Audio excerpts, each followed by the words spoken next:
गंजाम जिला कोदला एनएसी तृतीय साधारण बैठक कल्याण मंडप ठारे शुक्रवार अध्यक्ष सूर्यनारायण नायकों अध्यक्षतार अनुष्ठित होईଯାଇଛି। आसिका सांसद अनिता शुभदर्शिनी पट्टनायक कविसूर्यनगर विधायक प्रताप चंद्र नायक जोग देइथिले।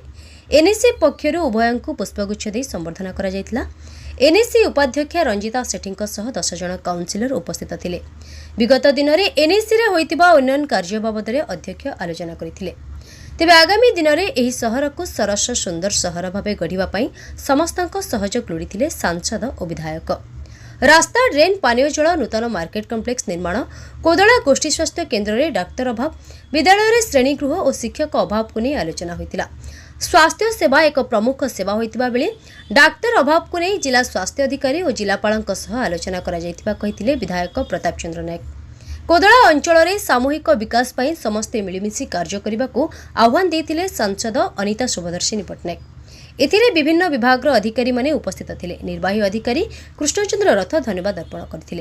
निश्चित भाव में जमती आम गत निर्वाचन में विकास होमर गोटे मुर्दा आज ये कोदला एनएसी रे जो बैठक चली से उपस्थित आम विधायक प्रताप भाई आमर चेयरमैन सूर्य भाई समूह काउंसिलर ये उपस्थित थे। ऑफिसर माने उपस्थित थे।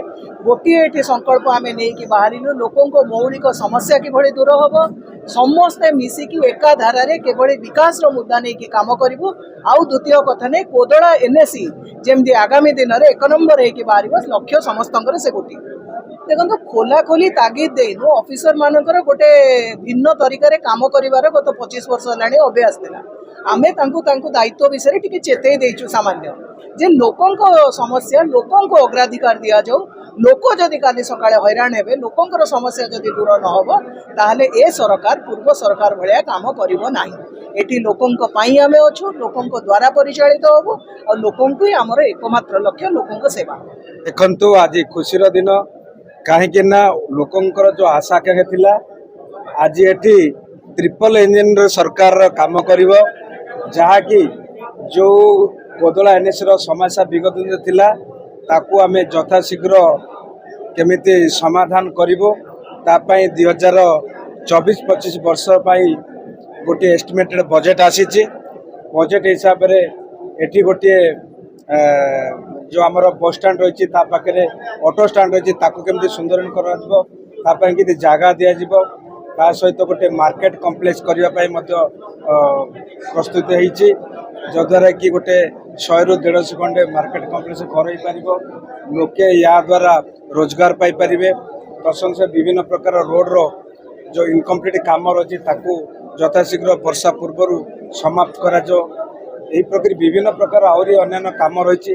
आ गोटे बड़ कथा एत वर्ष कोदला नहीं तार गोटे बड़ निजस्व गोटे बड़ बिल्डिंग ना जद्वारा कि मीटिंग करने काम करने असुविधा होमें भाविचु यथाशीघ्र यही बजेट भितर काम करके सारू एवं लोकंर जो आशा आकांक्षा अच्छी विभिन्न प्रकार समस्या को लेकर आज भारतीय जनता पार्टी गंभीर सहित काम करने प्रस्तुत अच्छी एवं आगामी वर्ष भितर यार समस्त प्रकार काम को आम कम्प्लीट कर लोकंर आशा को आम निश्चित सफल संपूर्ण करने चेष्टा कर।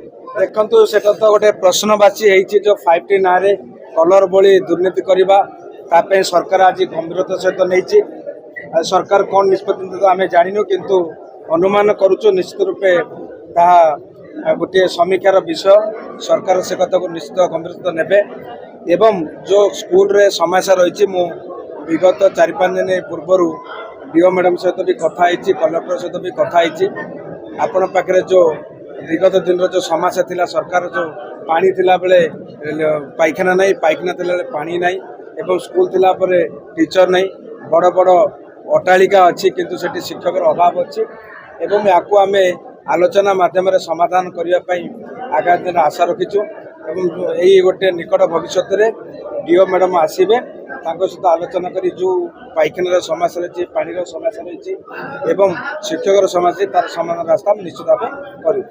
ब्यूरो रिपोर्ट गंजाम समाचार। गंजाम समाचार आपणकर लेटेस्ट खबर पई लाइक शेयर सब्सक्राइब एवं फॉलो करंतु।